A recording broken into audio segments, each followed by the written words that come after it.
நான் என்ன பண்ணுவேன் ஏது பண்ணுவேன்னு தெரியலையே, இப்படி ஆகி போச்சே. சிங்கு என்ன விஷயம், எதுக்கு அழுதுனுங்கிற? அது வந்து நான் புதுசா வாங்கின கழுதை காணாம போயிடுச்சு தாத்தா. வாங்கி 2 வாரம் தான் ஆகுது. நல்லா தேடி பாத்தியா? 2 நாளா தேடி பார்த்தேன் தாத்தா, எங்கேயுமே கிடைக்கல. நீங்க எனக்கு ஏதாவது உதவி செய்யுங்க தாத்தா. சரி சரி, நான் உதவி செய்கிறேன். ஆனால் செலவாகுமே, பரவாயில்லையா? என் கழுதையை 8000 ரூபாய் கொடுத்து நான் வாங்கினேன். அதனால செலவு பண்ணது ஒன்றும் தப்பு இல்லை. நீங்கள் எவ்வளோ கேட்டாலும் நான் தரேன். சரி, அப்போனா என் பேரண்டிக்கிட்ட ஒரு 200 அவன் ஸ்நாக்ஸ் செலவுக்காக கொடுத்துரு. முதல்ல என்னோட கழுதையை கண்டுபிடிச்சி கொடுங்க, அப்புறம் நான் 200 ரூபாய் கொடுக்குறேன். கண்டுக்குட்டி, உன்னோட சிக்னேச்சர் பாட்டு ஒன்று இருக்குமே, அதை எடுத்து விடுப்பா.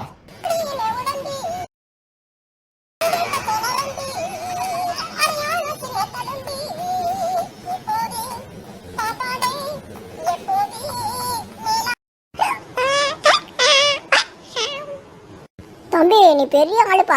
இந்தாப்பா புளிப்பா உன்னோட 200 ரூபாவை. போயிட்டு வரேன்ப்பா, நீ நல்லா இருக்கணும். ரொம்ப தேங்க்ஸ் அங்கிள். அடியே கோதாவரி, 2 நாளா நானும் உன்னை தேடி இருந்தேன். எங்கடி போன நீ? வா வீட்டுக்கு போலாம். பாத்தியா கண்ணுக்குட்டி, உன்னோட திறமைக்கு கிடைச்ச பரிசா? தாத்தா என்ன வச்சு நீங்க ஒண்ணு காமெடி கீமெடி பண்ணலையே. சாச்சா இல்லையா?